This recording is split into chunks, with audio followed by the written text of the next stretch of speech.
Communiqué numéro 1. Togolaises, Togolais. Nous sommes au bout d'un chemin sans issue, même si certains à l'extérieur s'aventurent à nous dire que tout va bien. D'un autre côté, nous assistons impuissants à une course à l'enrichissement de nos dirigeants qui étalent sans vergogne leur villa luxueuse. C'est pourquoi nous invitons instamment l'ancien ministre de la Défense à prendre la responsabilité de ce département en attendant la formation imminente d'un gouvernement de salut public.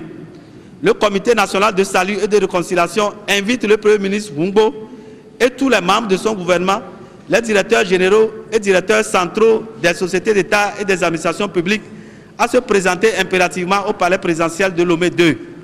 Nous nous engageons solennellement à nettoyer le pays de tous ces pilleurs, à organiser dans un délai déterminé par consensus des élections crédibles, transparentes et sans violence. Les forces armées togolaises et les forces de sécurité, dans leur rôle de garantie de la stabilité et de l'intégrité, ne garderont en aucun cas le pouvoir. Le Togo a trop souffert de l'amateurisme de ses dirigeants qui ont complètement perdu le sens de la mesure. Vive la République. Ça, c'est le communiqué numéro 1.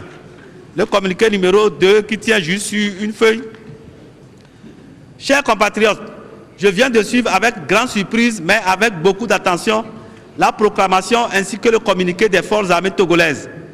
J'apprécie le calme et la discipline qui ont régné et invite par la même occasion toutes les Togolaises et tous les Togolais, qu'ils soient militaires ou civils, à plus de retenue.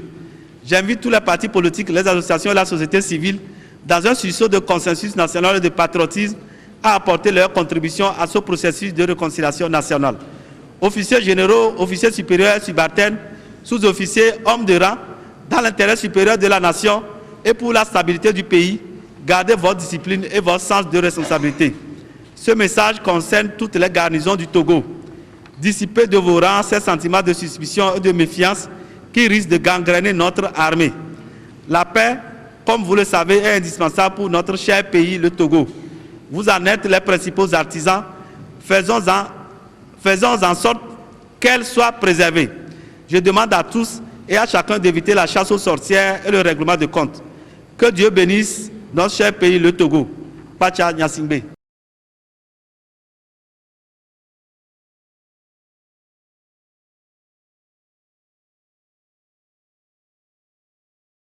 Si je comprends bien, vous saviez que Pacha voulait faire quelque chose contre Fort.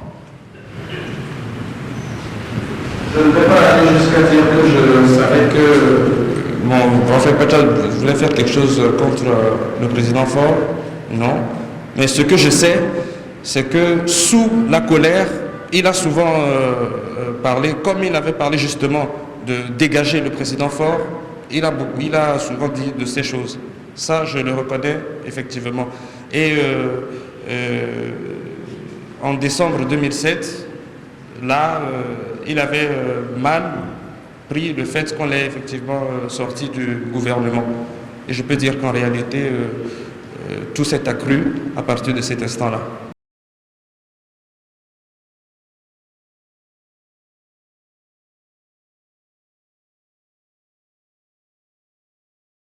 Je voudrais tout simplement vous faire savoir que nous sommes dans le cadre d'une tentative d'atteinte contre la sécurité intérieure de l'État. Et en cas de tentative, il faut qu'on le sache que la tentative n'est punissable que lorsque,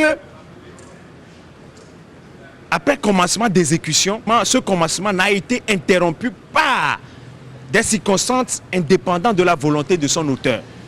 Ici, même s'il y avait à un moment donné une idée, ce qui est constant, c'est que déjà, le 10, l'honorable Pacha Nyasingbe a dit à M. Essor d'aller dire à M. Ati que le projet doit être arrêté.